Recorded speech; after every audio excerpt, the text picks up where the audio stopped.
Hello, welcome back all of you. My name is Prachi Soni. I am from Gyandeep Senior Secondary Public School, Shikubhabad, and today we are here to study class 12th NCERT Geography, India, People and Economics. So let's get started. We will be in the last classes. We have already started with chapter number 8, that is your manufacturing industries, and we have covered certain types of industries, which includes textile industries, iron and steel industries, knowledge based industries, and today we would be talking about your liberalization, privatization, globalization in India. So liberalization का बहुत simple सा साधारण सा ये मतलब होता है that you become liberal. आप जो आपने पहले restrictions करी हुई थी, अब आप वो restrictions छोड़ दोगे, हटा दोगे, so that is your being liberal. Privatisation on the other hand means जो चीज़ें पूरी तरीके से सरकार ओन कर रही थी, अब वो प्राइवेट ओनर्स पर प्राइवेट इंडिविजुअल्स को भी हैंड ओवर करेगी. And globalisation on the other hand means that जो भी आपकी मार्केट है जो रिस्ट्रिक्टेड थी, यानी कि उसमें सिर्फ इंडियंस ट्रेड कर पा रहे थे, इंडियन लोग मार्केट में इन्वॉल्व थे, ना you will globalise it, which means that everybody around the world, every country, everybody who wishes to trade with you can do that. It's in globalization. So इनको हम शॉर्ट फॉर्म में LPG reforms भी बोलते हैं, liberalisation, privatisation and globalisation. ये आपके ये इसी के साथ एक न्यू इंडस्ट्रियल पॉलिसी भी आई थी सेम ईयर में. Liberalisation LPG plus NEP new industrial policy. अब ये जो आपकी न्यू इंडस्ट्रियल पॉलिसी थी, ये this came up with the LPG in 1991. कब आया था? 1991 में. जो मेजर ऑब्जेक्टिव था इस पॉलिसी का वो ये था कि वो build on to gain already made, जो भी चीज़ें हमने कर ली हैं उनको और बेटर करना है, जहाँ हमने गड़बड़ कर दी, जहाँ कुछ कमी थी, वीकनेस थी, उसको करेक्ट करना है. सस्टेन्ड ग्रोथ मतलब ऐसा ना हो कि एक साल बहुत ग्रोथ हो रही है, अगले 2 साल नहीं हो रही है. एक सस्टेन्ड ग्रोथ होनी चाहिए, यानी कि इफ एक बार किक स्टार्ट मिल गया तो एक वो सस्टेनेबली चलती रहनी चाहिए, और not just me and you, हमारे आगे आने वाली जनरेशन्स को भी वो ग्रोथ की मिलना चाहिए. And gainful employment and attainment of international competitiveness. Gainful employment, अब जैसे जैसे आप बाहर की कंट्रीज के साथ ओपन हो गए, आपके लिए एम्प्लॉयमेंट अपॉर्चुनिटीज़, कंपनीज, टेक्नोलॉजी, इन सब की वजह से आपके लोगों को और ज़्यादा जॉब्स मिल पाएंगी, और आप इंटरनेशनल कॉम्पिटिटिवनेस यानी कि इंटरनेशनली कॉम्पिटिशन का पार्ट बन पाओगे.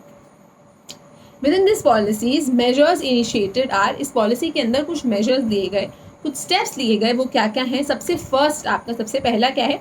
Abolition of industrial licensing. तो एबॉलिशन ऑफ इंडस्ट्रियल लाइसेंसिंग का बहुत सिंपल सुधारण सा मतलब ये होता है. इंडस्ट्रियल लाइसेंसिंग का बहुत सिंपल सा ये मतलब है कि जो आपने पहले इंडस्ट्रीज पे लाइसेंस लगा रखा था, यानी कि सरकार इशू करती थी कि आप ये इंडस्ट्री बना सकते हो या नहीं बना सकते हो, कैसी होगी, वो जो लाइसेंसिंग थी वो आपने ख़त्म कर दी. एबॉलिशन हो गया है इंडस्ट्रियल लाइसेंसिंग का. एक तो ये और कि आप कौन बना सकता है कौन नहीं बना सकता, और इसलिए भी लाइसेंसेस दिए जाते थे कि अगर आपने एक चीज़ की कंपनी बना ली है तो कोई और सेम टू सेम आपकी जैसी कंपनी नहीं बना पाएगा, ताकि आपका प्रॉफिट कम ना हो. तो इसी को हम लाइसेंसिंग बोलते हैं. तो सबसे पहली चीज़ करी थी इंडस्ट्रियल लाइसेंसिंग हटाकर. Second cheese, free entry of foreign technology, which means कि जो भी वर्ल्ड में टेक्नोलॉजी चल रही है, पहले हम कोशिश करते थे इंडिया खुद बनाए, खुद डेवलप करे, बट हमने देखा कि जो रिजल्ट था वो इतना अच्छा नहीं आया, तो हमने फॉरेन टेक्नोलॉजी को वेलकम किया. फॉरेन में जो चीज़ें चल रही थी, उनके जो ideas, everything which was going on, उनको हमने वेलकम किया और अब अपने कंट्री में डाला. We welcomed all the foreign technology. Third है आपकी foreign investment.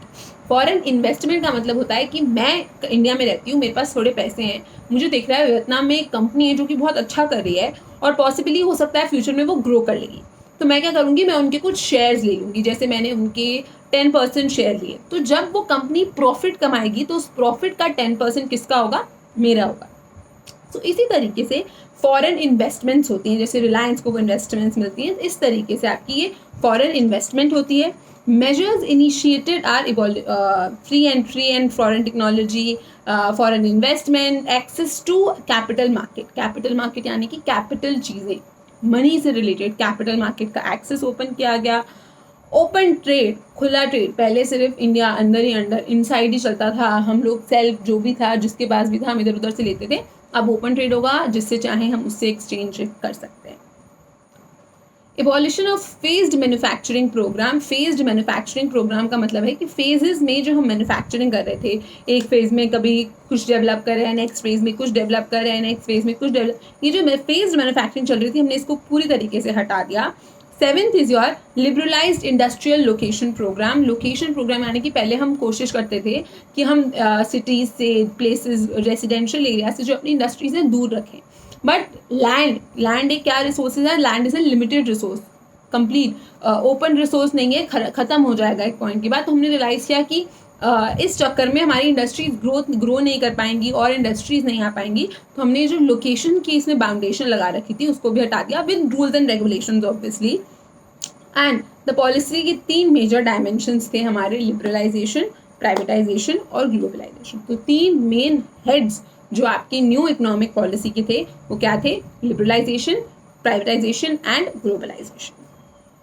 The industrial licensing system has been abolished for all except 6 industries. जो मैंने लाइसेंसिंग वाला बताया तो वो सारी इंडस्ट्रीज से हटा दिया गया था एक्सेप्ट 6 इंडस्ट्रीज, जो कि हमारी सिक्योरिटी के लिए, इंटरनेशनल सिक्योरिटी के लिए, हमारी स्ट्रैटेजिक पर्पजेस के लिए, जैसे कि डिफेंस की इक्विपमेंट्स वगैरह बनाना हो गया, और इन्वायरमेंटल कंसर्न जैसे कि न्यूक्लियर इंडस्ट्री, इन सब से हमने लाइसेंसिंग सिस्टम नहीं हटाया था। एट द सेम टाइम बहुत सी ऐसी इंडस्ट्रीज थी जिनको पब्लिक सेक्टर के लिए रिजर्व कर लिया गया था सिंस 1951, जो हमने 1956 में रिजर्व किया था। अराउंड 17 ऐसी इंडस्ट्रीज थी जो सिर्फ गवर्नमेंट चलाती थी, सिर्फ गवर्नमेंट के कंट्रोल में होती थी, उसको रिड्यूस करके 4 कर दिया गया और बाकी सारी इंडस्ट्रीज को ओपन कर दिया गया for everybody. Industries related to, मैंने ऑलरेडी बताया आपको, atomic energy that is nuclear energy, substances specified in the schedule of, कुछ सब्सटेंसेज आपके ये यूरेनियम, प्लूटोनियम, थोरियम, आप इसकी खुले में ट्रेडिंग नहीं कर सकते हो, तो ये आपके department of atomic energy, railways आपकी पब्लिक सेक्टर में आते हैं, ये सारी चीज़ें पब्लिक सेक्टर ने अपने अंडर।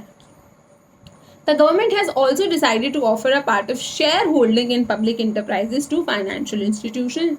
गवर्नमेंट ने ये भी ओपन किया कि उनका एक शेयर, यानी कि 100% अगर शेयर है किसी कंपनी के, तो उन्होंने कोशिश करी कि 20%, 30%, 50% शेयर्स में ये इन्वॉल्व करें फाइनेंशियल इंस्टीट्यूशंस को, जनरल पब्लिक को और वर्कर्स को भी अपनी, जैसे आप रेलवेज में भी इन्वेस्ट कर सकते हो, आप चाहो तो आप इसमें इन्वेस्ट कर सकते हो, आपके शेयर्स होंगे, आप डिसीजन मेकिंग नहीं करने देती है सरकार, मतलब डिसीजन मेकिंग की पावर अपने पास ही रखती है, लेस देन 49% शेयर्स दे देती है आपको। The threshold limits of assets have been scrapped and no industry requires prior approval for investing in the delicensed sector.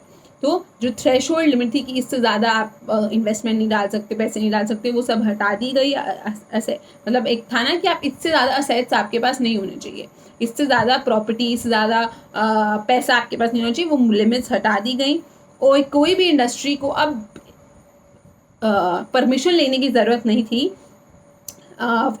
Before investing in the D licensed sector, यानी कि वो sector जहाँ पे licensing का system नहीं है, वहाँ पे अगर आपको इंडस्ट्री खोलनी है तो अब आपको परमिशन लेने की कोई ज़रूरत नहीं है, बस उनको एक मेमोरेंडम सबमिट करना होता था, एक प्रिस्क्राइब्ड फॉर्मेट कि हम कर रहे हैं, बताना होता था कि ऐसा होने जा रहा है, परमिशन नहीं चाहिए होती थी। In the new industrial policy foreign direct investment, अब ये एफडीआई क्या होती है, FDI is your foreign direct investment, कोई भी बाहर का इंसान आपकी कंट्री में इन्वेस्ट कर सकता है, इसको हम फॉरेन डायरेक्ट इन्वेस्टमेंट बोलते हैं। अभी फॉरेन डायरेक्ट इन्वेस्टमेंट के बहुत सारे एडवांटेजेस होते हैं, डिसएडवांटेजेस होते हैं, ये आप इस पर I will make a video on my essay session, आप उसमें देख सकते हो, समझ सकते हो। बट इधर के केस में for foreign direct investment in case of India and in case of geography, so supplement to the domestic investment, यानी कि डोमेस्टिक इन्वेस्टमेंट के साथ साथ इसको सप्लीमेंट करता है, यानी कि अब डोमेस्टिकली अगर आपने 1 लाख रुपए लगाया है, फॉरेन इन्वेस्टमेंट और 1 लाख रुपए का आ जाएगा, तो आपकी इन्वेस्टमेंट कितनी हो जाएगी, 2 लाख रुपए की हो जाएगी। तो इट इंक्रीजेज योर इन्वेस्टमेंट, जिससे कि आपकी कंपनी, आपकी इकोनॉमी एक इकोनॉमिकली डेवलप हो सके।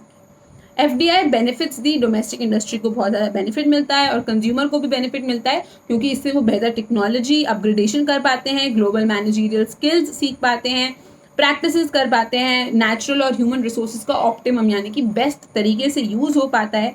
इन सारी चीज़ों को दिमाग में रखते हुए जो फॉरेन इन्वेस्टमेंट है has been liberalised and the government has permitted access to automatic route और फॉरेन डायरेक्ट, मतलब पहले हम फॉरेन डायरेक्ट इन्वेस्टमेंट बाहर की कंट्रीज को हमारी कंट्री में इन्वेस्ट नहीं करने देते थे। इसका बहुत सिंपल सा रीज़न ये था कि हमको डर था, क्योंकि जब हमने ब्रिटिशर्स को अलाउ किया था कि आओ हमारी कंट्री में इन्वेस्ट करो, अपनी कंपनीज खोलो, फैक्ट्री खोलो, ट्रेड करो, तो क्या हुआ, कोलोनाइजेशन हुआ। तो हमको इस चीज़ का डर था, तो इसलिए हमने काफ़ी समय तक ये रिस्ट्रिक्टेड रखा कि कोई ज़रूरत नहीं है, हम खुद देख लेंगे, आप इन्वेस्ट मत करो। But after brief 40 years of our independence हमने सोचा कि नहीं, अभी it's all good, nobody is interested in capturing us. हमने इसको ऑटोमेटिक रूट, यानी कि आप कुछ भी जो भी चाहता है आप इंडिया में इन्वेस्ट कर सकता है, वो ऑटोमेटिक रूट ओपन कर दिया। द गवर्नमेंट ने अनाउंस किया कि इंडस्ट्रियल लोकेशन पॉलिसीज, जो हमने ऊपर बात करी थी कि ज़रूरी नहीं है आपको किसी स्पेसिफिक जगह पे ही आपकी इंडस्ट्री होनी चाहिए, उसको भी चेंज किया। इंडस्ट्रीज आर डिस्करेज, अभी भी इंडस्ट्रीज डिस्करेज करी जाती है कि आप सिटी के बहुत पास या ऐसे मत खोलो इन्वायरमेंटल रीजंस के लिए। The industrial policy has been liberalized to attract private investors, both domestic and multinational. तो जो हमारी इंडस्ट्रियल पॉलिसी थी वो इस तरीके से फ्रेम करी गई थी कि हम प्राइवेट लोगों को, प्राइवेट इंडिविजुअल्स, पैसे वाले प्राइवेट इंडिविजुअल्स को अट्रैक्ट कर सकें, डोमेस्टिक, हमारी डोमेस्टिक कंपनीज के लिए एज वेल एज जो मल्टीनेशनल कंपनीज हमारी कंट्री में खुली हुई हैं, इन सबको इम्प्रूव करने के लिए, इन सबको एक पुश देने के लिए हमने अपनी न्यू इकोनॉमिक पॉलिसी बनाई। जो हमारे न्यू सेक्टर्स थे, जैसे कि आपका mining, telecommunications, highway construction, management, ये सारी चीज़ें have been thrown open to, हमने ये सारी प्राइवेट कंपनीज के लिए ओपन करी, उनके पार्टिसिपेशन के लिए ओपन करी। In spite of all these concessions, foreign direct investment has not been up to the expectation. ये सारे कंसेशंस दिए हमने, काफ़ी छूट दी लोगों को इन्वेस्ट करने के लिए, बट उतनी ज़्यादा अच्छी FDI हमको नहीं मिली, उतनी ज़्यादा अच्छी रिजल्ट नहीं मिला जितना हमने एक्सपेक्ट किया था। There has been a big gap, काफ़ी बड़ा गैप है बिटवीन जो हमने अप्रूव कर रखी है। फॉर एग्जांपल हमने अप्रूव कर रखी है कि 1 लाख तक की FDI आ सकती है, तो मैंने बहुत एक छोटा सा एग्जांपल लिया है।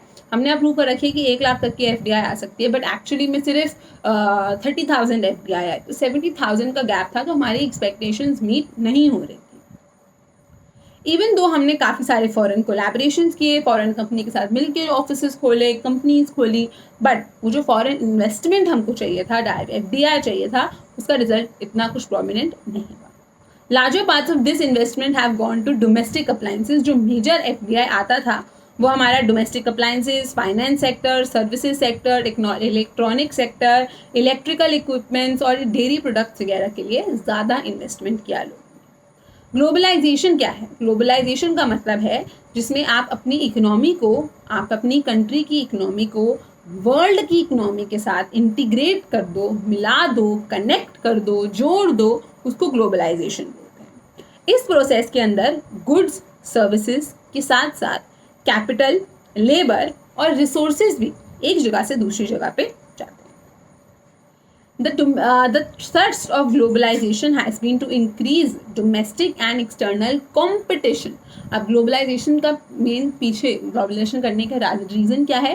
कंपटीशन बढ़ेगा। कंपटीशन, कोई दो बच्चे हैं, आप हो और आपका छोटा भाई बहन है, या आपका कोई फ्रेंड है जिसका आपके साथ कंपटीशन और आपका उसके साथ कंपटीशन है, तो कंपटीशन क्या करता है? कंपटीशन आप दोनों को हमेशा पुश करेगा to do better, to grow, to develop.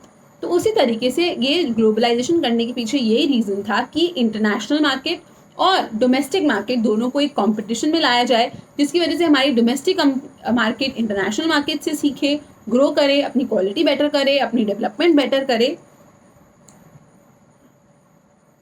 Through extensive application market mechanism बनाया गया, डायनामिक रिलेशनशिप डेवलप किया गया फॉरेन इन्वेस्टर्स के साथ, टेक्नोलॉजी के साथ, इन सारी चीज़ों के लिए हमने ग्लोबलाइजेशन किया था। इंडियन कॉन्टेक्स्ट में इसका मतलब ये है, सबसे पहला तो ओपनिंग, हमने अपनी इकोनॉमी खोली, ओपन करी फॉरेन इन्वेस्टमेंट के लिए। कैसे?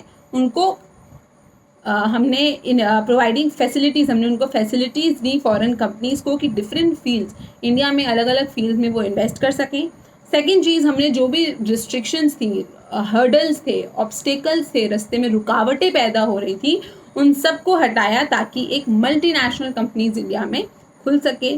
थर्ड, हमने इंडियन कंपनीज को अलाउ किया कि वो फॉरेन कोलैबोरेशंस करें, फॉरेन कंपनीज के साथ एग्रीमेंट्स करें, डील साइन करें, जॉइंट वेंचर्स करें, जैसे कि हमने पहले स्टील कंपनीज के बारे में पढ़ा था, तो स्टील कंपनी में जैसे हमने जर्मनी के साथ, रशिया के साथ, तो इसी तरीके से वो तो बहुत शुरू में कर लिया था, बट इस बार हमने अलाउ किया कि आप तब तो सब सरकार के वेंचर्स थे, वो सरकार ने जॉइंट वेंचर किया था। इस केस में सरकार ने इंडिविजुअल्स को बोला कि आप भी जॉइंट वेंचर करो, फॉरेन कंट्रीज के साथ मिलकर अपनी कंपनीज को ग्रो करने की कोशिश करो। Carrying out massive import liberalization programs by switching over more quantitative restrictions to tariff in the first place। ये बोल रहे हैं कि हमने import liberalization करी। import liberalization यानी कि जो भी अंदर आ रहा है हमने किसी भी चीज़ को रोका नहीं, जिसकी वजह से हाँ, पर लेकिन हमने टैरिफ्स वगैरह लगाए, ट्रेड टैक्स लगाया जिससे हमको फ़ायदा हो। And then bringing down the level of import duties, मतलब शुरू में पहले जो इम्प्योर ड्यूटीज़ थी वो काफ़ी ज़्यादा थी, धीरे धीरे करके हमने उनको कम किया। जैसे जैसे हमारा ट्रेड बढ़ने लगा, जैसे हमने उनको ऑप्शन दिया कि अगर आप हमारे साथ इतना ट्रेड करोगे तो हम आप पे कम टैक्स लगाएंगे, तो उन्होंने और ज़्यादा ट्रेड करना शुरू किया। तो इस तरीके से हमने अपनी मैनेजमेंट करी। Fifth, instead of a set of export incentives, opting for exchange rate adjustments for promoting export। तो हमने एक्सपोर्ट इंसेंटिव्स देने की बजाय कि आप अगर एक्सपोर्ट करोगे, हमने ऑप्ट किया exchange rate adjustments. Exchange rate adjustments क्या हो गई कि हमने एक तो पहली बात हमने उन कंट्रीज के साथ डील साइन करनी कि आप हमको दो, हम आपको देंगे, ऐसे करके हमने एक्सचेंज रेट एडजस्टमेंट्स आपकी होती हैं कि आपको भी कुछ एक्सपोर्ट करने के लिए सरकार को टैक्स भरना होता है, हमने वो चीज़ें कम करी। The breakup of foreign collaboration approval reveals that major share went to core priority sectors while infrastructure sector was untouched। तो जब हमने देखा, हमने फॉरेन कोलैबोरेशन की स्टडी करी, तब हमको पता चला कि जो मेजर शेयर था, जो मेजर लोगों ने पैसा लगाया हुआ था, वो हमारी कोर सेक्टर्स, प्रायोरिटी सेक्टर्स, जैसे कि प्रायोरिटी सेक्टर्स को जा रहा था, इंफ्रास्ट्रक्चरल डेवलपमेंट पर नहीं हुआ, which was untouched। फर्दर जो गैप था डेवलपिंग स्टेट्स और डेवलप्ड स्टेट्स के बीच में, वो काफ़ी ज़्यादा वाइडन हो गया था, वो बढ़ता जा रहा था। Major share of both domestic investment as well as FDI, domestic investment as well as foreign direct investment went to already, जो स्टेट्स थोड़ी सी ऑलरेडी डेवलप थी, मेजर FDI उन्हीं स्टेट्स को गया। मेजर हमारा इंटेंशन क्या था कि जो स्टेट्स पीछे रह गई हैं उनको भी इन्वेस्टमेंट मिल सके, उनकी भी डेवलपमेंट हो सके, उनकी भी बढ़ोतरी हो सके, बट ऐसा हुआ नहीं। जो इन्वेस्टमेंट्स आई मेजरली वो किसके पास चली गई, वो हमारी ऑलरेडी डेवलप्ड स्टेट्स के पास चली गई। फॉर एग्जाम्पल, आउट ऑफ जितनी भी टोटल प्रपोज्ड हमको इन्वेस्टमेंट मिली इंडस्ट्रियल एंटरप्रेन्योर्स को 1991 से 2010 ईयर्स में, नियरली उसका 1/4%, 1/3 हिस्सा इन डेवलप महाराष्ट्र में गया, 17% गुजरात को गया, 7% आंध्र प्रदेश को गया, 6% तमिलनाडु को गया। वाइल उत्तर प्रदेश, जहाँ की पॉपुलेशन कंट्री में सबसे ज़्यादा है, उसको सिर्फ 8% की FDI मिली थी। इंस्पायर्ड हमने काफ़ी सारे कंसेंशंस किए, हमने लोगों को बोला प्लीज़ आप कम कर, ऐसा कर लो, हमने उनको काफ़ी सारे ऑप्शंस दिए, पर फिर भी नॉर्थ ईस्टर्न रीजन में हम सिर्फ नॉर्थ ईस्टर्न रीजन के हम 7 स्टेट्स की बात कर रहे हैं, 7 स्टेट्स में हम सिर्फ 1% FDI अट्रैक्ट कर पाए। इनफैक्ट इकोनॉमिकली जो वीकर स्टेट्स हैं वो तो कम्पीट ही नहीं कर पा रही थी डेवलप्ड स्टेट्स के साथ अपनी मार्केट को ओपन करने में, इंडस्ट्रियल इन्वेस्टमेंट्स को अट्रैक्ट करने में, प्रपोजल, एंड हेंस दे सफ़र। और इसी वजह से उनको काफ़ी सफ़र करना पड़ा, उनको काफ़ी प्रॉब्लम्स हुई इस प्रोसेस, इस LPG रिफॉर्म्स के कारण। So that's it for today. आज अगला जो टॉपिक है that is your industrial regions in India. It is big topic और हम उसको शुरू करेंगे तो हम ख़त्म नहीं कर पाएंगे। In the upcoming video, you will be getting the videos for the same. And if you have any doubts, please feel free to ask in the comment section. If you have suggestions, compliments, anything, please feel free to write in the comment section. Do hit the like button, subscribe the channel, press the bell icon, the usual. And thank you so much for sparing your time and watching this video. I hope you like it. I hope I'm helping you. Thank you. Goodbye.